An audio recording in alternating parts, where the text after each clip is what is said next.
This is May 1st, and the Healthcare Committee is back in session. We're going to start off this afternoon talking about S 126, and we're going to hear from Mark. I hope you get your name right. Try. Hengstler. That wasn't bad. I'll give it again to you for the record. Hey, Mark Hengstler, for the record, attorney with the Care Board. Nice to see you all again. It's been maybe 2 weeks or so. I am going to try sharing what I have up here for you, and we'll see if that works. It's my first time doing this, and I got it. One. How about that? Nice. Okay, thank you for having me. Nice to see you all again. I understand that you have been very, very active in S 126. I've been doing my best to keep up.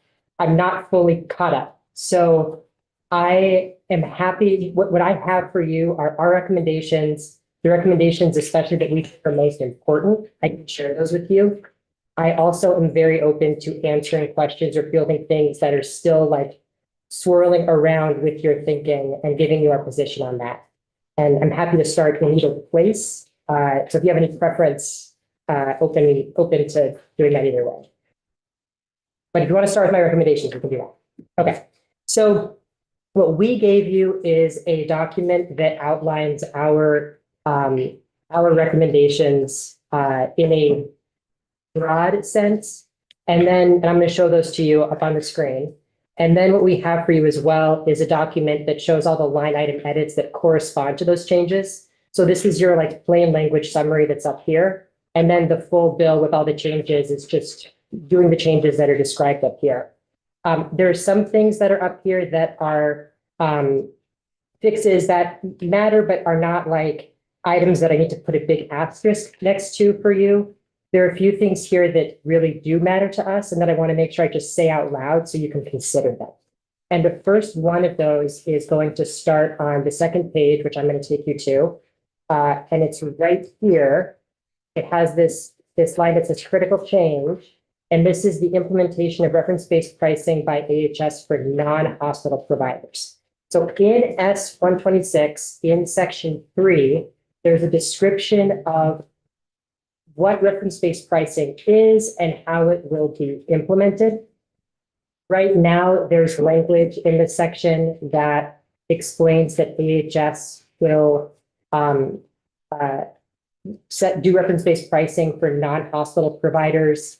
It seems to say that this would be for the commercial market. This seemed confusing to us because it's inconsistent with our current rate setting authority. The Care Board has rate setting authorities for commercial for both hospital and non-hospital providers. So our recommendation was just to remove this section, which seemed duplicative. That position is consistent with what AHS shared with you in writing on April 1st. So in AHS's written comment, one of the recommendations was that you could just choose to remove this section. It's also consistent with, I believe, Blue Cross's written testimony, which was provided on a different date that I can get you.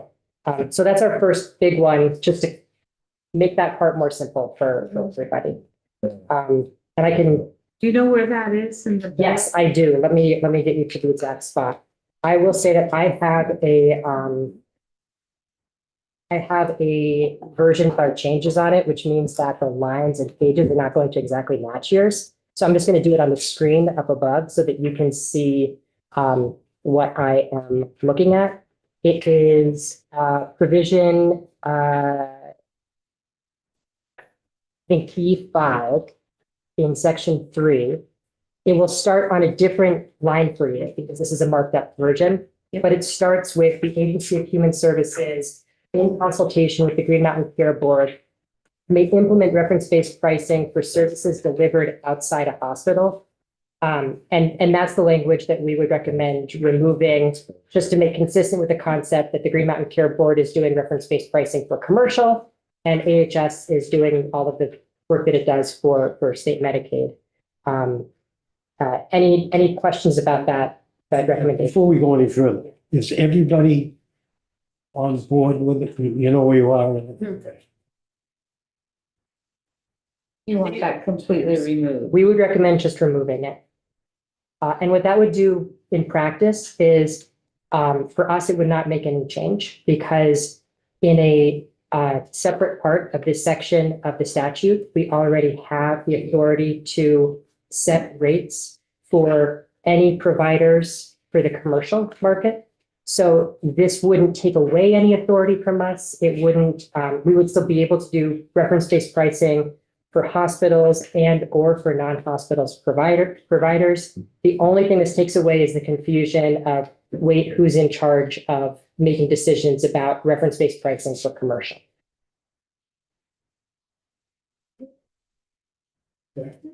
So that one, that was number one. I have three like asterisked items, I think. So I'm gonna just walk through those and then we can, if we have what we want to do, that's great for me. Okay. Second item.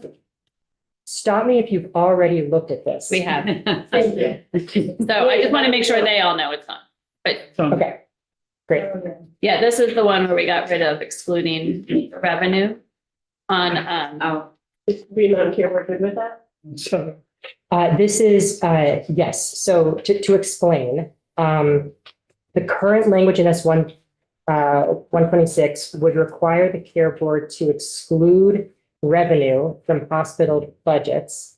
That is revenue derived from primary care, mental health care, and substance use disorder treatment. Our finance and analytics staff has concerns about modeling that and how to model that. In addition, while we'd be fine considering that, our concern about excluding is putting more complication into the budget process, which seems not ideal from our perspective, and potentially incentivizing that those services be acquired by hospitals. Of course, having as many of those services as possible in the state, however, is a major priority. But the idea of excluding revenue and not really knowing how that might impact hospital behavior just seems like a door we'd rather not open if that's okay with this committee. So that was our thinking there. I'll move on to my third item. So my third item is right here, and it's the one below and then 6. So it's first. Let me make sure I have this. Yep. So first, it's consideration of hospital network finances as they relate to hospital budgets. I will show you where this is in the bill in just a moment. And then that's attached to section 6, which is the board's authority to take action to correct hospital network operations. So what I'm going to do is explain what the bill has in it currently, and then what our recommendation would do. So as of now, the bill has language in section 6 that authorizes the board to evaluate certain health networks. Currently, the only one is the UVM Health Network. Evaluate their operations, conduct an investigation, and to make a recommendation or take action as appropriate to ensure that the network's financial and operational actions are in line with the state's healthcare goals. I can go to that section of the bill specifically up here if useful, but what's unclear in section 6 currently is what is the process for doing this? Like, are we holding hearings? Is this a process that the board can conduct at any time? Is it a process that is part of budget review? If the board is doing hearings, are they contested cases, right? So there are a lot of questions about how this actually would play out from a procedural framework. From my personal thinking, I could see value in looking at network operations from like a budget perspective when we're doing budget review. I could also see value to the state for considering maybe a certification process for networks. You could imagine things that could make sense, but this seems like a really big door to open with a lot of potential complication that currently isn't really addressed or spelled out in statute. So our proposed solution is, rather than having ambiguity about what this process is and what the effect of it is, and maybe creating an environment where things are contentious and result in appeals that don't benefit Vermonters, What we propose is just simply in section 6, eliminating the board's ability to take action. So I'm going to scroll down. I'll have to scroll for a second, so I apologize for that. But I'm going to scroll down to show you the exact line item edit that we're proposing. And if you get dizzy looking at this, that's my apologies. So this is section 6. Again, my line number and page number isn't going to be perfectly lined up with yours. But if you look at section 6, I'll just walk through it. So subsection A defines hospital network. Subsection B says that the board may review and evaluate the structure of a hospital network to determine whether operations should be organized differently and whether the existence and operation of a network provides value to Vermonters, whether it's in line with the state's healthcare goals. And then subsection C says that the board may investigate operations. And then finally, subsection D says the board may recommend or take appropriate action as necessary to correct any aspect of the structure of a network. So what we would propose is keeping all the stuff above. That all helps us and allows us to do the work that I think I've heard this committee wanting to see done. By taking out or take appropriate action, we'd be taking out the ability for the board to issue any kind of binding legal order to a network under this section. So that would go away. We could investigate, we could recommend publicly actions that we believe are necessary for the network to comply with the state's healthcare goals. We could not order the network to do anything. For the same reason, we would recommend crossing out subsection E, which is just about the appeal rights. There wouldn't be an order, so there wouldn't be a need for an appeal. In lieu of this, and this is the important part, because I think that Voz actually had written comment that was similar or the same to this. But in lieu of this, we would propose a different kind of action the board could take that we think for now would be more appropriate and constrained and effective. And that's in section 5. And I'm going to scroll up there right now. So I'm sure that you've kind of a few times, sorry, I shouldn't talk in that's a classic error. Okay, so you've probably gone through this a few times, but just to say, the board's budget statute, which is in section 5, is broken out into a few parts. Subsection B is all the items that we need to review. Subsection C is what needs to be in each order. So this is you telling us, here's what needs to be in every order that you issue the hospital budgets. We would recommend including language here, which is in red. And the language would say that in addition to the budget order promoting efficient and economic operation of the hospital, if the hospital exists within a network, the order must ensure that hospital spending on network operations is consistent with the principles for healthcare reform expressed in 9371. I think this should say and with the statewide healthcare delivery plan. So either of those.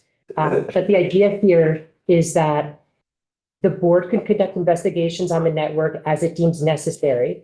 And if there are findings that it makes, it could then turn to the budgets for the hospitals that are members of the network, and in the order, take actions that would constrain the hospital's otherwise broad ability to send money up to the network that's Vermont commercial money and have the network do whatever it would. So we wouldn't be doing budget review for the network. We wouldn't be taking any action as to the network. We would just be taking action as to the hospital budget, which is what we're doing now. We just would be able to pull in this information in a way that we really can't currently. So that's the proposal for this. It is a change. I'm happy to take any questions on the thinking here. So essentially, by getting the information from the network, you're better informed on how to give a budget order for the individual hospital. That's correct. May I ask legislative counsel a question? I know that we've heard concerns around regulation of the network from sort of a legal standpoint. Would this address those concerns that perhaps some of the hospitals might have had? Jen Harvey, legislative counsel. I'm not sure if I can specifically address whether it would address the hospital's concerns. You probably want to ask the hospitals that. I do think not trying to get into what type of action the board could take with respect to a network, does help sort of, restrain the board's actions before they, unless and until you create some more legislative Yeah. language around. So Okay. yes, I think if you wanted to empower the board, we can look at what that looks like going forward, but in this case, taking out the specific action, especially without defining the action in greater detail, I think makes sense from legal standpoint. Okay, thank you. Any questions or?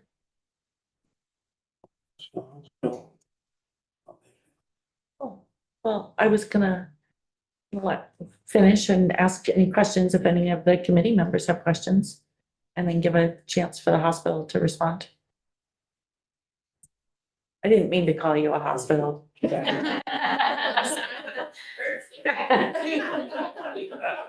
is a hospital. It is a hospital. Be a person.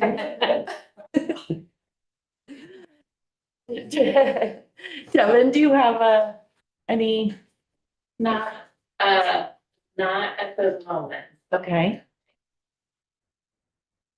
So I promised you that I'd go through the ones that had a big asterisk for me. I have one more of those. There are other recommendations we have in here that maybe one or two would be helpful to get to, but I just want to make sure that we cover these ones. The final recommendation is about notice to patients. I didn't fully get a chance to listen to everything this afternoon. I understand there was some conversation about this. I apologize that I couldn't be here earlier in the day to make this work more fluidly today. If it's useful to you, I'm happy to explain our thinking on this language. If you're already gone and past that and don't want to think about it anymore, that's also fine. I'm interested in your thinking, and then maybe your thinking can help settle. Because I think we have differing opinions on this. Yes. Do you know what word we wanted to add into the language? Please tell me. Community. As well as patients. Patients and community affected by the proposed reduction. So that just might be, well, I will say some people want to add it and some people don't, but I would. It was the board's recommendation to add this red language. Yes, that's correct. I don't know the other committee. I mean, we all had disparate opinions. I will tell you that my opinion was to remove all of the red language. I don't think it's the hospital's responsibility to do that. And I happen to know that they already do the 3, 10, 11, and 12. Because you have to do that when you are eliminating services, you have to notify the patients. Would the board be amenable to just not having any of this red language at all? Yes, so I'll explain. I'll share the thinking in the context of what this section is trying to do, and then you can decide if that's worth considering. So this section is asking a question: if the board is establishing budgets that require hospitals to consider reduction or elimination of services, what kind of process do we want in the state to both allow the board to weigh in and say yes or no to hospital decisions? And what ability do we want for stakeholders to understand what a hospital's plan is, especially if that plan is potentially out of step with the statewide healthcare delivery plan? So that's how I understand this section to be operating. My lived experience of working through this in the last year was that it was difficult at the board to get transparent information out as quickly as possible that we could pull as a regulator as to why the hospitals were making this decision. And 2, sufficient information from patients affected by the cuts at the network to understand what the impact of these cuts were and how we should be evaluating that. So the thinking here was as follows. If a hospital, so first, this subsection requires a hospital that proposes to reduce or eliminate any service in order to comply with a budget to inform the board, AHS, the HCA, members of General Assembly. So this is not a provision that requires a hospital to notify stakeholders for any reduction or elimination. It's just for those reductions or eliminations that were unanticipated before the budget order was issued by the board. So that's part one. Part two is that the board is given discretion to evaluate the reduction or elimination to see if it's consistent with the state's goals, and may modify the hospital's budget or take such additional actions as deemed appropriate to preserve access to necessary services. There's a timeline of 90 days currently in the language. I know there's been some discussion about what's the right amount of time. The piece that is in my mind is if the board is considering whether or not to take action, and which means there's not a hearing, it's considering. What is the system that we have, the tool that we have to make sure that patients can, or affected community members can tell the board, whoa, this is incredibly important, or we don't get a lot of comment, right? So like what is the tool that we would have to hear from the actual people affected by the cuts, the patients affected by the cuts? As written, if people as written, I'm not totally sure how quickly people get notice from the hospital about the intended reduction or elimination of services. This was a hope to try to get as much public process as possible around this so that the board can hear not only from the hospital and not only from affected members of the General Assembly and from AHS, but can also hear from patients. That was the intent. And if that doesn't work with this red language, I understand.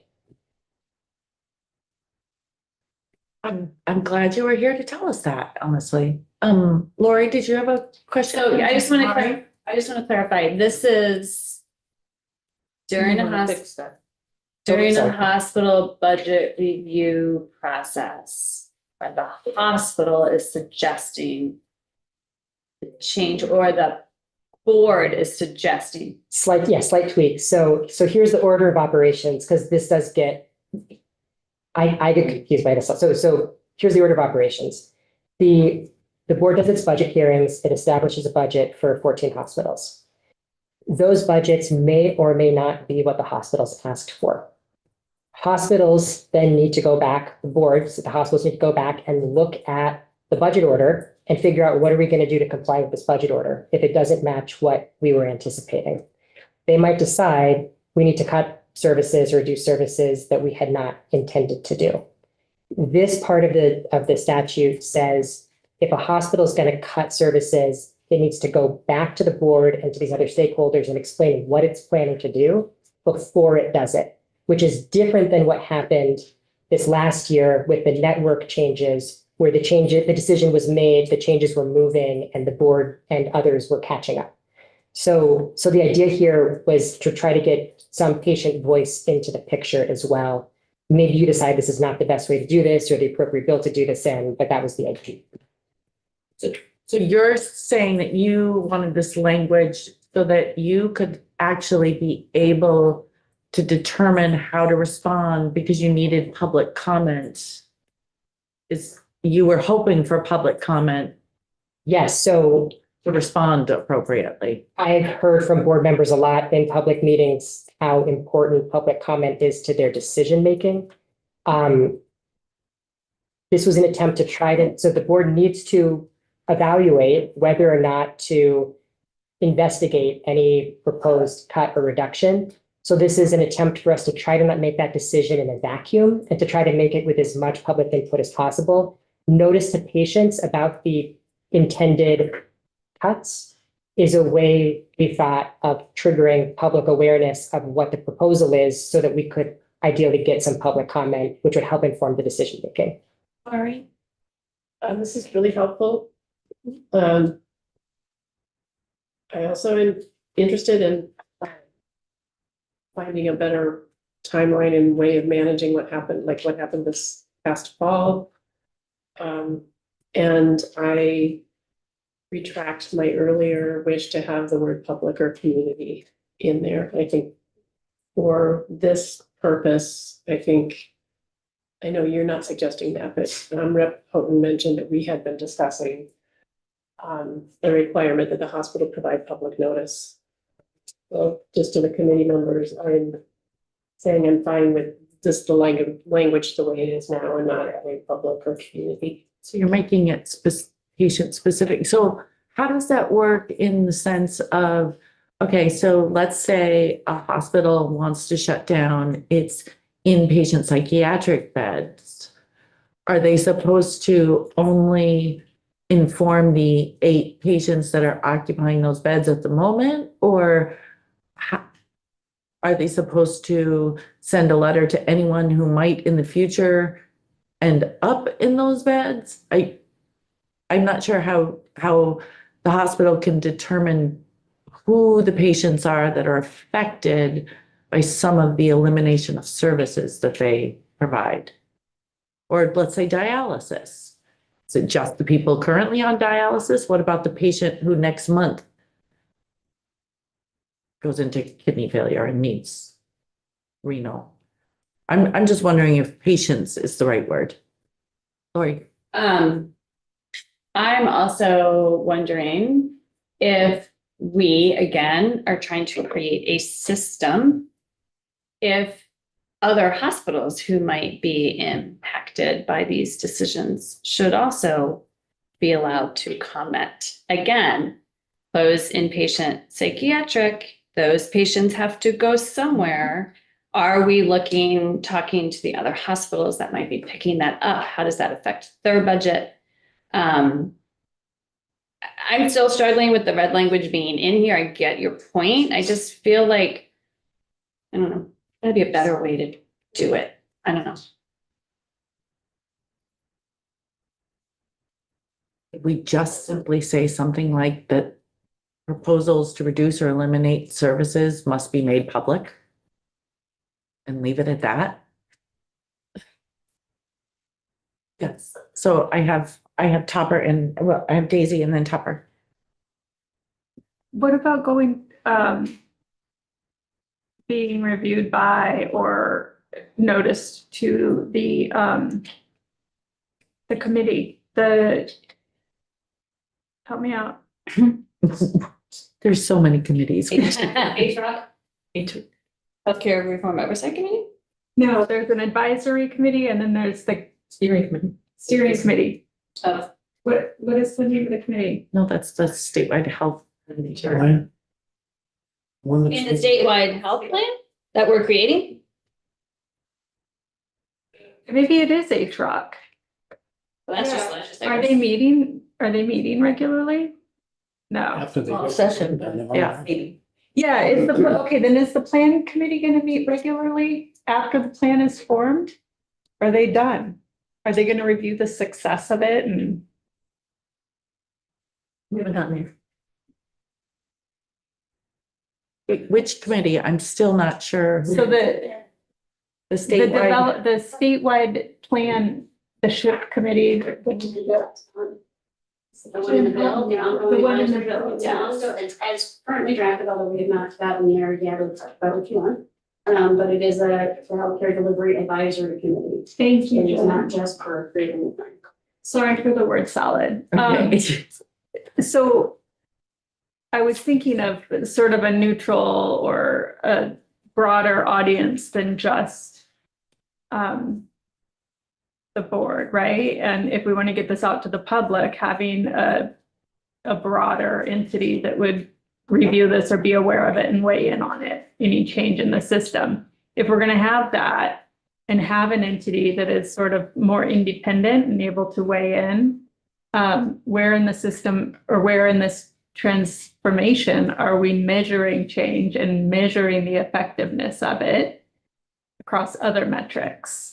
I think that might be the place to sort of say, hey, is this a reasonable change to make?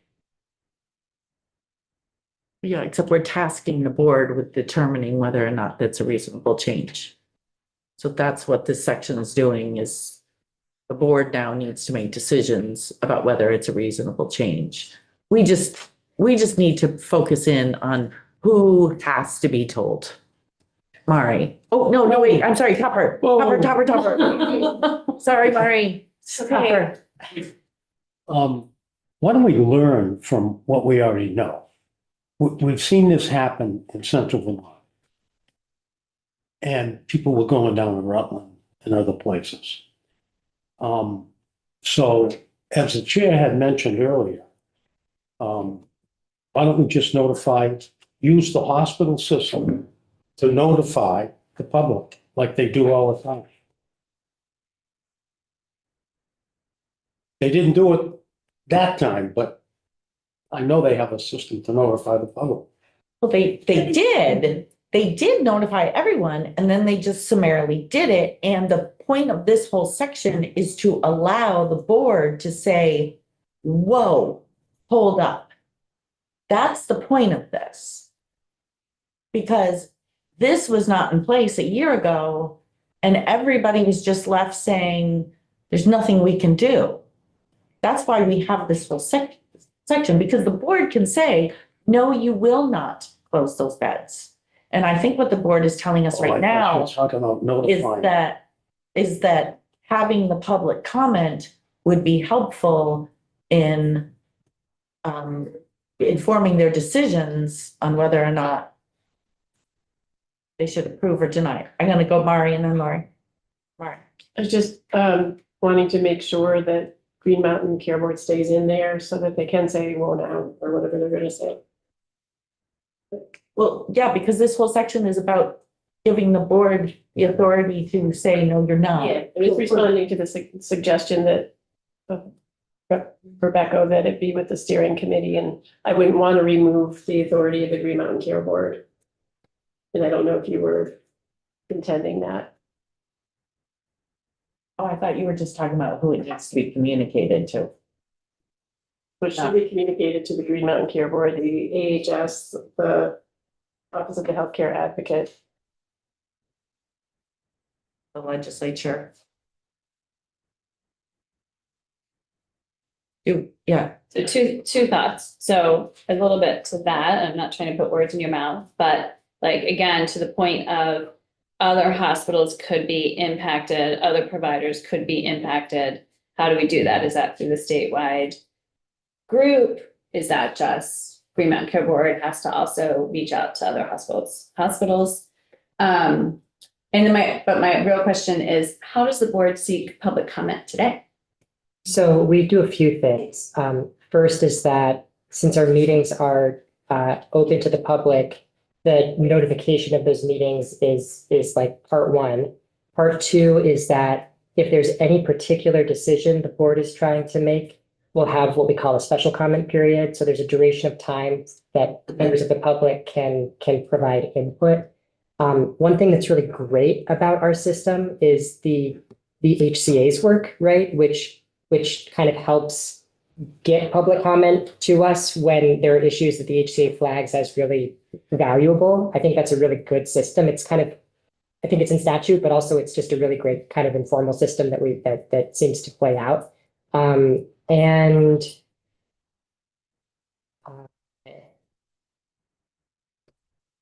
we do not send out any kind of public notices, like mailer notices at all. How about a media notice? Like, do you send it out to the media outlets to say, we're having a meeting, this is the agenda or anything? Yes, so every month we release our planned agenda for the whole month, or our planned meeting schedule for the whole month, and that goes out to a big group, including media contacts.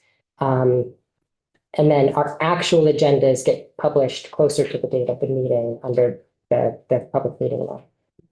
About urgent things that just pop up.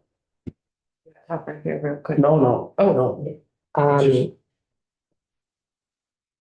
Or like an urgent, if the board is making an urgent decision about something. Trying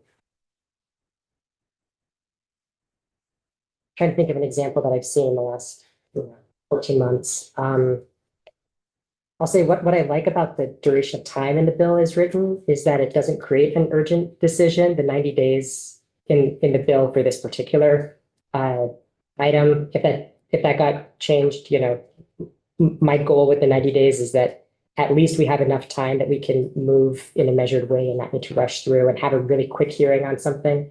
I'd have to go back and look. I don't know what we've done in the past. Any more questions along that line that, those Tupper questions? No, Tucker expressly said he doesn't have any questions. Daisy has a question though.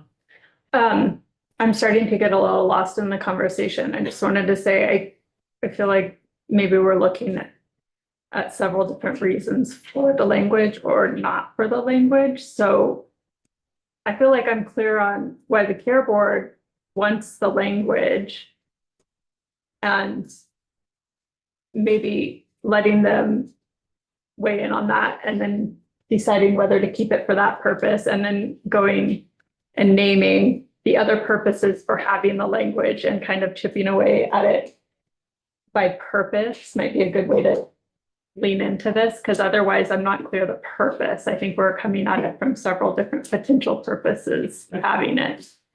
Yeah, and I think we're getting lost in the specifics of the language and forgetting the whole of where this is sitting Yeah, and what this part is trying to achieve. exactly. So thank you for the reasoning behind why you'd like the language, and we'll figure out where we end up landing. Perhaps this is one of those can't see the forest through the trees. And when we look back at it in a wider, it will come together. But I understand what you're trying to achieve. So kind of wrapping up on my thoughts, those were what we considered the bigger items. There are a few things here that I want to flag, and then if I think maybe we could do, one option is I flag the recommendations. If you want to ask me questions about those I'm happy to share. But just to go through the remainder of them, we do recommend removing the 2027 reference-based pricing deadline. And I mean, I think this needs to happen as fast as humanly possible, and the importance of doing reference-based pricing as quickly as possible well is the number one issue in my mind right now. If useful, I can explain my personal kind of logic of what we would need to do in-house to get to the goal of reference-based pricing, and why the 2027 date seems like it's a pretty tight squeeze and makes me a little bit concerned about implementation. So happy to share that. It's in here, but happy to share thinking on that. Other items for us are, we have some recommended language about changing the definition of reference-based pricing to provider. You've heard that from a number of commenters, I think. So this is just another stab at that. There's some recommendations about giving a little bit more discretion to the board for what factors it considers in reference-based pricing, and what kinds of methodologies it considers. So basically, the overarching theme here is we don't have a reference-based pricing methodology yet. We don't have a person at the board in charge of reference-based pricing yet. So keeping the statutory language more open-ended allows the policy people at the board to work on a methodology that makes the most sense, and then for the board to adopt rules that make the most sense without being constrained by specifics in statute that maybe make sense conceptually, but could pose a problem down the line. So that's like the theme there. And that's just to read it out. That's the description of reference-based pricing, the requirement to consider community's composition when setting reference-based prices, and then discretion to reference other payment or pricing systems. So those are those items. We have some language on the prohibition on balanced billing to include non-hospital providers, a minor recommendation. We have a recommendation to strike language that requires the board and DFR to ensure that decreased prices result in commensurate decreases in premiums. Can you tell us where that is? Yes, I absolutely can. So we're going to be in section 3. I'm going to scroll up to it. What page? Let me get that for you. Your pages aren't aligning specifically with our pages because they've had red additions. Oh, on their page, you're looking. Bottom of page 7, top of page 8. Oh, wait, but on the Green Mountain Care Board. So I'll give you my best. I'm sorry that I don't have it exactly. So, we're in section 3 and we're in item, 3C, which starts with the board in collaboration with DFR. Should I make that bigger on the screen? Is that helpful for you? It's just, I think some of us are looking at our version, but then some of us are looking at your marked up version. Yes. So it is, on the board's marked up version, it's page 8, top of page 8. But in our version, it's, Bottom of page 7. Okay. So. I'm okay with you making it bigger on the screen. Happy to do it. Okay. Yeah. So the language is that the board in collaboration with DFR shall monitor the implementation of reference-based pricing to ensure that any decreased prices paid to hospitals result in commensurate decreases in health insurance premiums. The board shall post its findings regarding the alignment between price decreases and premium decreases annually on its website. So just to walk this out, what this is saying is that the board and DFR will work together, look at the reference-based pricing actions the board has taken, and then model and ensure that those decreased prices in reference-based pricing are tying out to decreased premiums. That's what the language is saying. I wish the one-to-one were as tight as that, but there are reasons that decreased prices might not immediately turn into decreased premiums. For example, an insurer with a very low RBC ratio, right? Or for example, increased prices to non-hospital providers, which might be a good movement. So instead of having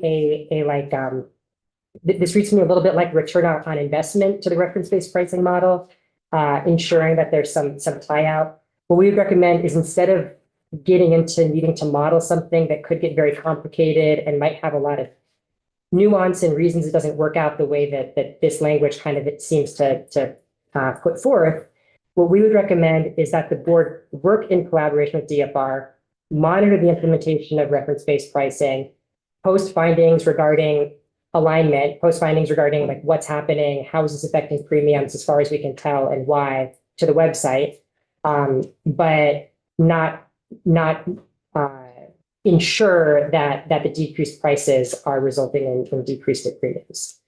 They should, they will. It's just that the idea of modeling this out seems a little bit problematic. Jen, have we made changes to that yesterday? Just on that piece, the only thing we looked at was just that we needed to change the word prices for decreased prices. Before changing the administration of reference-based pricing, but no, it was. Mari, did you have a question? No, I thought I saw your hand up. Oh, I think I raised mine. Oh, sorry, Leslie, go I ahead. was always struggling with this because it was like, when? Is it gonna be a year? It's gonna be 2 years, 3 years? So this takes away, I think, of a stricture of time. I was not sure when the actual time frame could be. It may unfold over. Yes.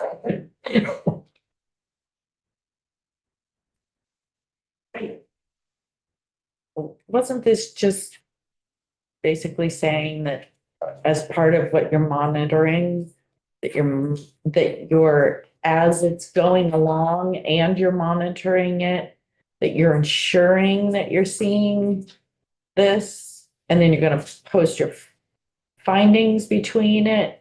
I mean, isn't it just sort of ensuring that you're monitoring it all the way along for this reason to see? I mean, it doesn't mean at a given time that's going to be a one-to-one, but that throughout the process, you're constantly monitoring it to ensure that things are decreasing. Absolutely, yes. So yes, we will be monitoring. That's a huge part of this. Yes, we will be sharing publicly our findings, the transparency element is a huge, important part of it. We've had some lack of clarity in-house about what this proposed crossed out section would require us to do. It seems that it might require more. If we have different readings on this, I'm very open to that possibility.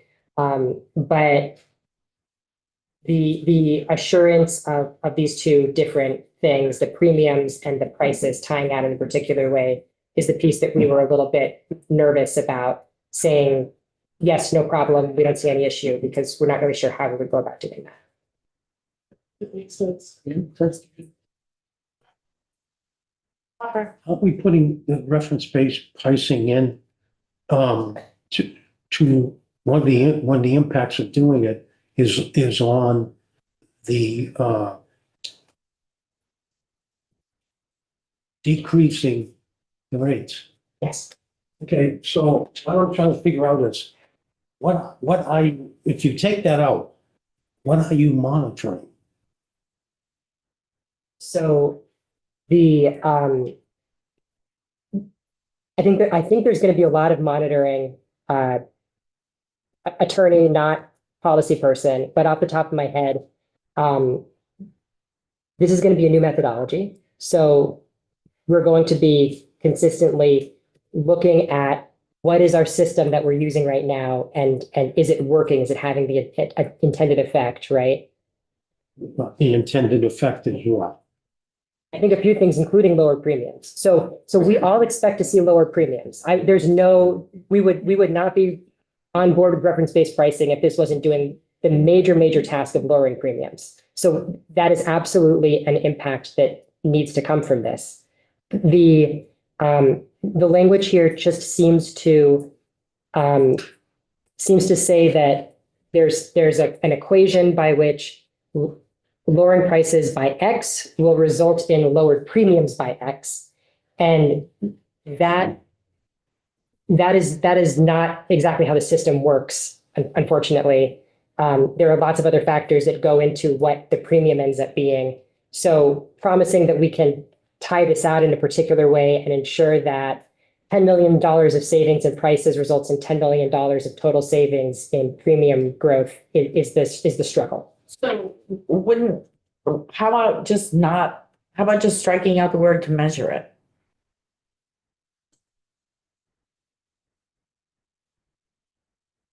To monitor the Yes. implementation of reference-based pricing to ensure that the decreased price paid results in decreases to health premiums. And then you're gonna post it on your website. I think we can do that. So, Lori, you're like, no, I love to measure it. No, we don't. I promise. But can we also, and maybe you would do this anyway, we don't have to put it in statute, but like you were just saying, there could be other factors that aren't leading us to lower premiums. So that should be in these findings Yes, too. absolutely, yes. That will happen. We don't have to put that in there. Attorney, not policy person. You don't have a reference-based pricing policy person yet, but that's a very rational Okay. goal. Thank you. I did want to go back to the dates. Yes. We did have discussion around the dates. I think, one of the themes of, I would say, this legislative session and probably previous ones is that we often put things in there without date certain or action result certain. And we find that they don't happen. Now, I'm fully appreciating that I believe the board wants to do this and gung ho on this sort of thing. But we discussed yesterday that just having the date in there doesn't mean that it has to be perfect by that date. It's an iterative process where we're giving you all sorts of authority to change, tweak, make adjustments figure out what's working, figure out if something's not working, so that you can in real time do that. So just because we have 2027, not later than 2027, it means that we want you to have some sort of reference-based pricing process in place for all Vermont hospitals by 2027. But that doesn't mean you stop. And it doesn't mean that that what you have in 2027 is where you have to be, and it needs to be perfection. And that's why I think we've been inclined to leave the date in there. So, thank you. That makes a lot of sense to me. And what I'm hearing above anything else is the accountability part of this, which makes a lot of sense to me. And urgency. And urgency, yes. So if this is helpful, I can spend like 30 seconds on what this process will need to be to get to the end result, which is reference-based pricing being applied to hospital budgets, and explain like the timeline for each thing. And maybe that'll help. I just want to make sure that this committee has the information as to like what this horizon would look like. So working backward, the language, I think the language is written, as I'm thinking about this right now, is that if reference-based pricing is required no later than 2027, I would think that reference-based pricing would be part of the board's 2027 guidance process happening in March 2027 for FY28 budgets. So I'm going to say that again because I feel like there are a few dates in there. So what I think this would do is it would require the board, let's just say for the sake of argument that reference-based pricing is getting added to the board's guidance process. That's not explicitly in statute, but it just seems like one rational way of doing this. Reference-based pricing then would need to be established by March of 27 in order to ensure that the guidance document issued by March 27 has reference-based pricing methods built into it. So that's the starting point. Before we can implement reference-based pricing, we need rules about how we're doing reference-based pricing, which means we need to go through rulemaking. Rulemaking can take more time than 6.5 months, but 6.5 months would be the floor, I would think, for going through pre-filing and all the processes up to adoption of rules. So to be a little bit conservative here, let's say we're looking at July of 26, that the board would need to pre-file completed rules with the Secretary of State. So summer of 26, about, a year and a couple months from now. So that would be, we would need to have rules in place. We would need to have a methodology. We'd have to have a plan. What is reference pricing? What are we doing? How are we doing it? All of that would need to be in the rules that we are pre-filing with the Secretary of State in the summer of 26. So just to pause there, with the fiscal note and positions that are kind of currently considered around this bill, there's a position for a director of reference-based pricing. I would think that we would need to have that director working for us before we could really hit the ground running on actually getting this going. I'm a little bit new to state government, but I think that maybe fall of this year, hiring somebody would be a strong start. I don't know exactly how long it takes. I don't know if it will take longer than that. But I think what we're left with is about maybe 7 or 8 months between, person starting in that role and then having a completed methodology and completed rules that we've worked through stakeholders for pre-filing. So that 7 to 8 month window, that could be enough, right? That could be enough. If it's not, does this language mean that we go ahead with something that we're not sure, for which we're not sure about the intent? So this is very much a decision for this committee. This is not a decision obviously for the board, but I just wanted to flag the timing here, which is that, I want this to move very, very, very fast. I don't want to, I don't want to, I worry about squeezing the process so much that we end up with, less time than necessary to do this right.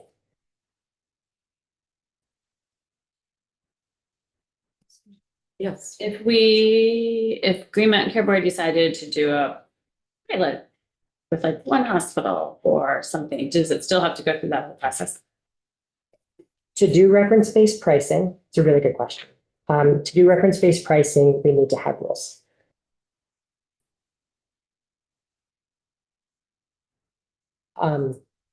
Could you just start today with not fully, could you just say, we're not ready to go full on with reference-based pricing, but we're gonna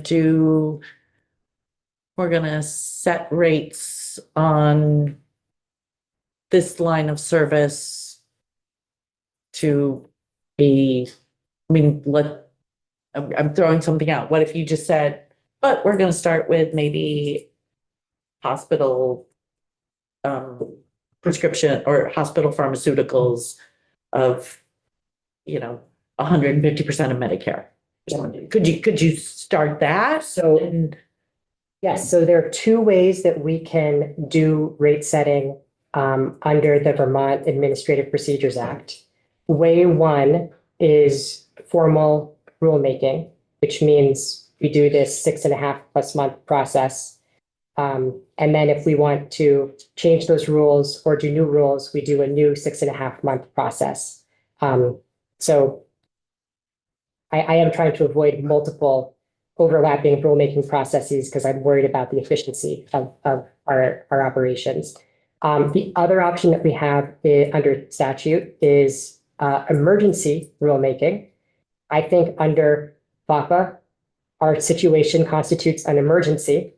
The problem with emergency rulemaking is twofold. First, emergency rules only last for 180 days and then they sunset. So if we do emergency rulemaking, but we don't have rules adopted under normal procedures after those 180 days, those rules go away. And what is that? How does that impact the whole system, right? So that's thing one. And thing two is before we could do emergency rules, we need to have a method of this is, maybe it's a pilot, maybe it's something else. We need to have some rationale of here's what we're doing and why. So I do think that for efficiency's sake, doing this one time comprehensively and very well is more efficient in board action than trying to do lots of piecemeal kind of bites at reference-based pricing. so you would be giving hospital budget guidance in March of 2027 for hospital fiscal year 28. Yes. And could you achieve this by March of 2027, which is almost 2 years from now? I know the duration of time for rulemaking. I don't know the amount of time that is necessary to develop a rational reference-based pricing methodology for all hospitals in the state of Vermont, or for many of the hospitals in Vermont. So that's the X factor that I can't give an answer to. I really wish I could. So this is us trying to wrestle with the desire to move, with the desire to like not move and make a big error. So that's what we're wrestling with. Seems like if we changed it to not later than hospital budget year, fiscal year 28, that's giving you almost 2 years. The fiscal year 28 language would mirror what's in here with not later than 27, I think, because that would anticipate a reference-based pricing methodology and rules in effect for 2027's guidance in March 2027. Heather, did you have a question? Oh, I'm sorry. I keep Daisy and then Lori. Would that allow us to, should they need an extension, would that allow us time next year to add an extension if need be? Lori, I was gonna say the same thing. Woody. Do you foresee a lot of rules? I mean, how many rules are we gonna have for reference-based pricing? Good question. So I've looked at, so Oregon has rules for reference-based pricing for the segment of the market that it reference-based prices to. And I'm happy that the rules themselves are not, it's not a big document. So that seems promising to me. Is it a rule book that's easy to understand, or do you have to be a lawyer to understand the wording? Rules. You mean for Oregon's in particular? Well, Or in general? For Oregon, or for what we're going to create here in Vermont. Right, right. So rules,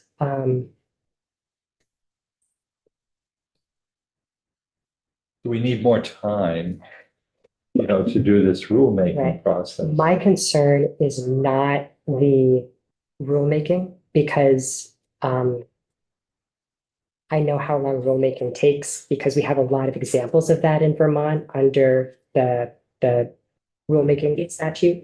So we have a lot of examples of agencies adopting rules, and we generally know how long that takes. That part to me seems like a defined amount of time. The period of time that we don't have a definition to is how long does it take policy people at the board to develop a reference-based pricing methodology that will promote the state's goals and not harm the system. And that's the piece that that's the part that gives me concern about the 2027. How about we leave it 2027, and then when you come back to us to give us the update on how's reference-based pricing go, we'll explicitly put in there whether or not you need more time to achieve it. And then we can just extend it out.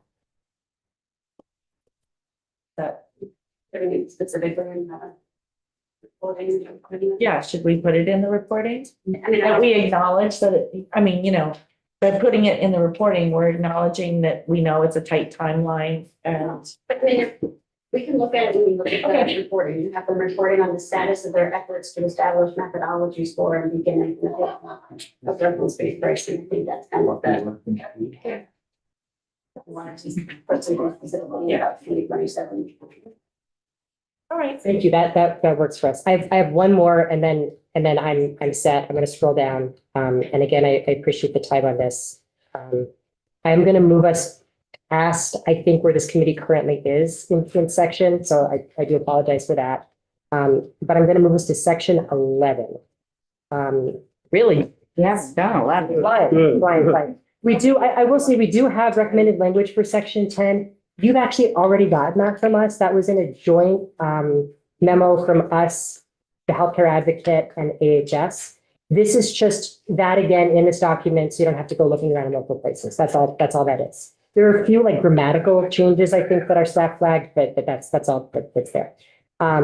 So section 11, board membership authority. If you scroll down to the language at item subsection 3, this is a section that states that the board may share any information, papers, or records it receives pursuant to a subpoena or notice to produce issued under this section with another state agency as appropriate to the work of that agency, provided that the receiving agency agrees to maintain the confidentiality of any information, papers, or records that are exempt from public inspection and copying under the Public Records Act. I think what the section says is that the board may share information as necessary for other agency business. All right. Our recommended change is to include the term state officer. And our thinking there is to ensure that the statute is clear that we can share this information with the state auditor for the purposes of the state auditor's business. And that's the only intended effect of this language change. Why would you need to share something with the state auditor? Good question. So for example, the auditor has asked us for information in the past. Most recently, we were asked by the auditor to give information about the all-payer model in the state, especially the return on investment of the all-payer model. And our staff did some work on that.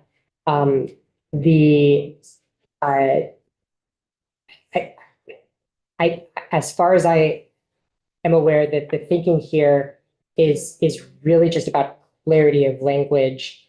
As I read this section, it allows for the sharing of information for the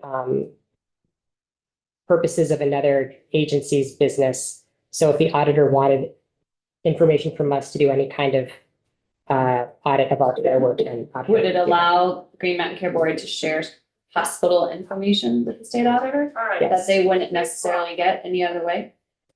It would make clear that the Green Mountain Care Board is authorized under statute to share hospital information with the state auditor. Even confidential information that you've received? Even confidential information that is exempt from disclosure under the Public Records Act. Is it within the state auditor's work, like his office, to have hospital information? It is, as I'm not an expert in this area, as I understand it, it is the work of the state auditor's office to evaluate and audit the effectiveness of state monies being spent in any part of state government, including the Green Mountain Care Board. And so the Green Mountain Care Board's regulatory processes are relevant to the auditor's work. And you could imagine the need for, I think it's possible to imagine the need for information that the Green Mountain Care Board is relying on to make decisions when the auditor is conducting an audit. I don't have a lot of specifics for you, unfortunately. I'm sorry that I don't, but the thinking was for the free flow of information to the state auditor so the auditor can carry out his duties, and so that we have clear statutory authority to comply. If I could Yeah, add something, go ahead. Michael Barber, General Counsel of the Board. There's a provision in the auditor's statutes that mandates that agencies of the state give the auditor information that the auditor requests in connection with an audit. So like I don't see this as a major change to say that we have to share information with the auditor as necessary for their work. It's kind of reciprocal to the auditor's authority to get information to any state agency. So currently, if the board has confidential financial information about a hospital, which is not a state agency, and the auditor in his role audits the Green Mountain Care Board to see if they're doing good work, the auditor can then request the confidential information from the hospital to double check your work? Is that what I'm getting at? Currently, can he do that? I say he, can they do that? This proposed change would just make clear that the Green Mountain Care Board may share any information that is in the Green Mountain Care Board's possession that the Care Board has obtained with the state auditor. This doesn't extend to the auditor this section isn't about the auditor going to the hospital and getting information directly from the hospital. No, but if he's getting the information from you about the hospital that you happen to have. That's what this is getting. That's what this is getting at. Yes, that's right. So this would just correspond with and make clear in statute reciprocally that the auditor can mandate information from the board and that the board must supply information to the auditor any records, information that it has in its possession. Yes, of course, please, The Jim. this language is specific to materials received pursuant to subpoena or notice to produce. Is that how the board obtains all hospital data? I assume no. So I just want to make sure we're talking about the right sort of universe of information. I can answer that. No, we do not get all information from hospitals through subpoena and distributes. We get a lot of information from the hospitals through budget submissions primarily, I would say. But we do get some information through notices to use. For example, with respect to the recent University of Vermont Health Network service cuts, we issued a lot of requests for documents and responses to inquiries that would fall under that staff. I just want to be clear that it's not all papers in the possession of the board, at least in this section. It's just anything they receive pursuant to subpoena or notice. But I could add, like I said, the auditor has their own statute that mandates that other agencies, officers provide information upon request in connection with audit, like it's not a discretionary thing, and that's regardless of what one comes. Lori, I am concerned about this because I know in a previous session on a previous bill, there was a lot of testimony around what the state auditor believes the state auditor has access to versus what maybe we believe that the state auditor has access to. And so I'm very concerned about this section. And that bill went nowhere. You're concerned not about this section, but the proposed changes that the board has of this, is that? I think both. Because isn't the auditor's office a state agency?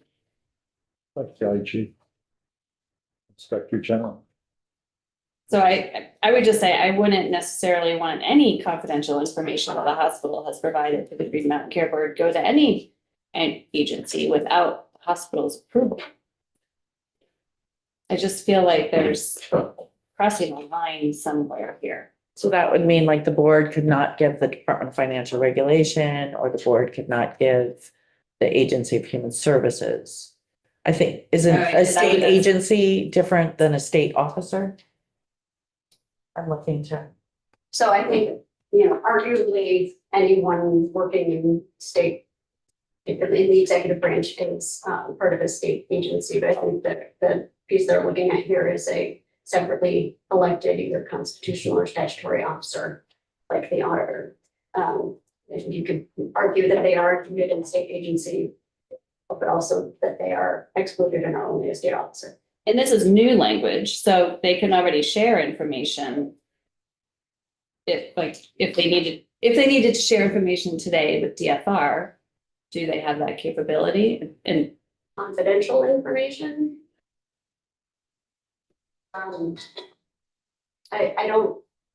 I wouldn't think so, but I don't know. So I don't they know have- all the applicable provisions. A lot of the hospital, what's submitted from the hospitals and hospital budget is public. Because of language saying, the statute saying that information is public. But this language is specific, again, to just subpoena or notice to produce. Let's wait until we get to section 11 so we can maybe see the context and figure out why it's in there in the first place. Why it was added, yes. This is section 11, this is all of section 11. Oh, this is the whole section 11? Yes. I was saying, oh, Yeah. another section else. The board wanted this. The board wanted this Yes, so I think language. They're gonna Okay. be your best witness for life. so then can I ask, I'm sorry, can I ask a follow-up question? Yeah. Based on, I'm sorry, Mark, did you? I just would help me to know what confidential information we're talking about. Is it proprietary information? Is it patient information? So, What makes it confidential? right. So most information that we're looking at in the hospital budget process is information that's designated a trade secret under the Public Records Act.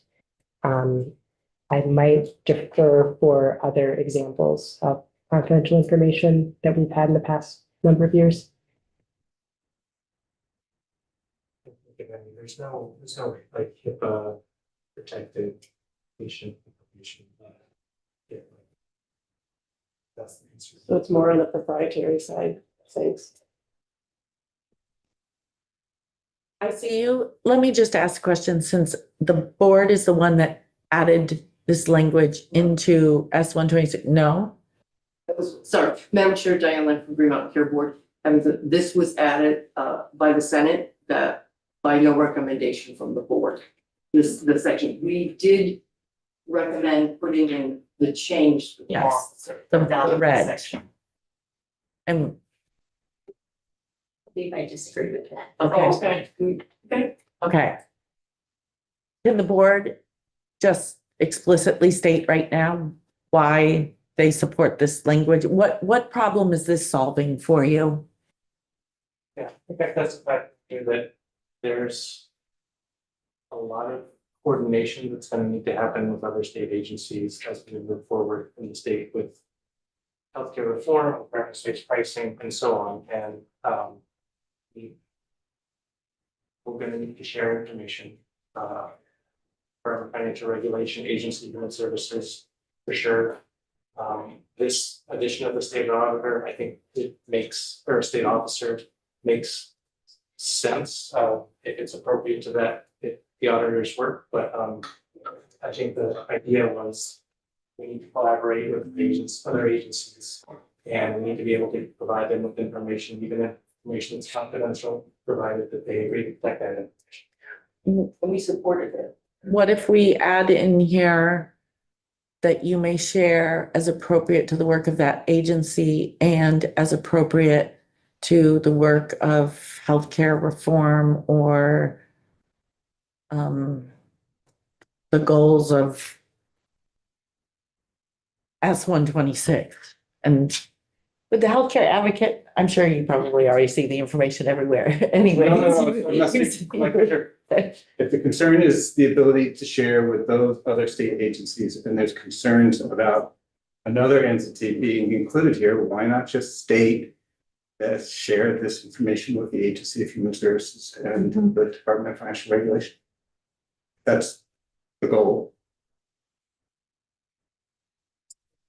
I don't see an issue with that. Like I said, the state auditor has, there is a statute that requires us to give, I just want to state again, information to the auditor in connection with that. So That statute will remain and Yeah. the auditor will.